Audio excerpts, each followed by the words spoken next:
E a repórter Rafaela Bernardes continua no Fórum de Goiânia acompanhando o julgamento. Boa tarde, Rafaela. Boa tarde, Michele. Boa tarde a todos. O julgamento começou por volta das 8h40 da manhã.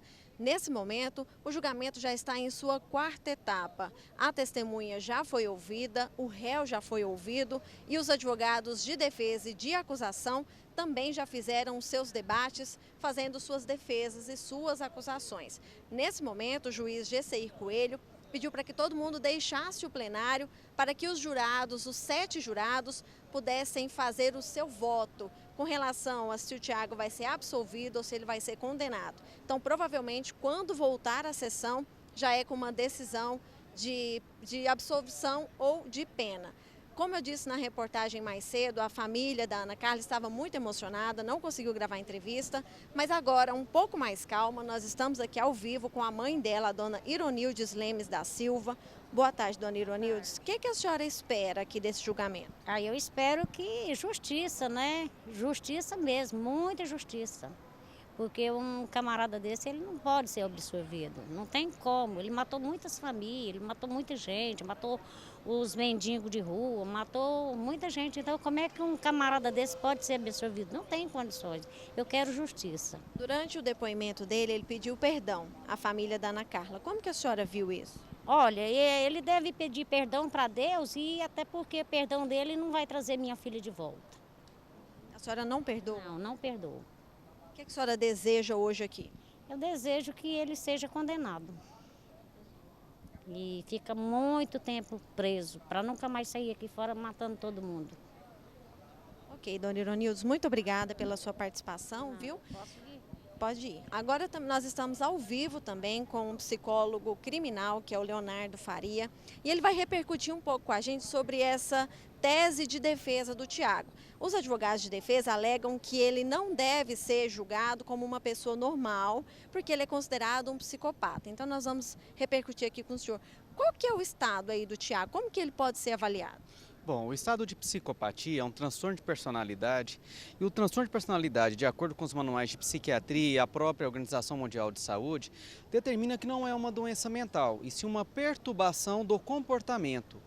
De uma forma geral, os transtornos de personalidade do tipo antissocial, que é a psicopatia como do Thiago, eles são julgados no mundo inteiro, que nós observamos, como sendo pessoas que podem responder por aquilo que fazem ou responder parcialmente. Aí no caso seria uma semi-imputabilidade. Ou seja, ele tem condição de entender o que faz, porém não consegue conter a vontade de cometer aquele crime, que aí seria na verdade um distúrbio da vontade.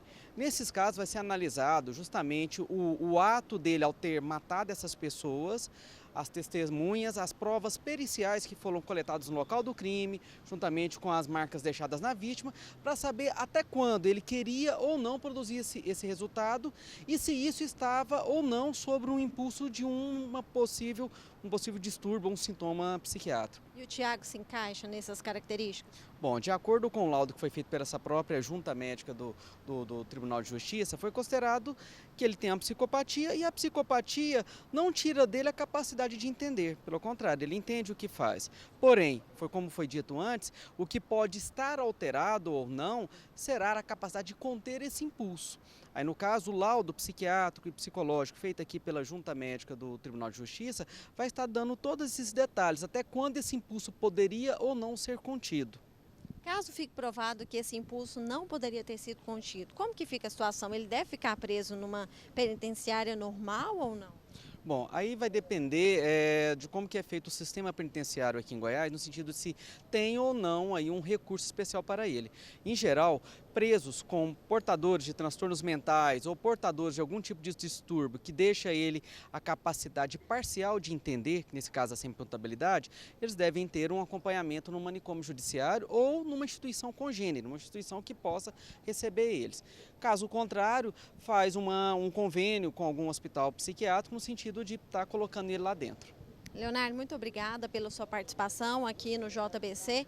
E, Michele, a gente continua aqui, vamos acompanhar o resultado desse julgamento. Se o resultado sair enquanto o jornal estiver no ar, nós voltamos com as informações. Se não, a matéria completa, com o resultado do julgamento, você acompanha logo mais às 6h30 da tarde no TPC Notícias. Michele. Tá certo, Rafael. Então a gente aguarda aqui a qualquer novidade. Boa tarde.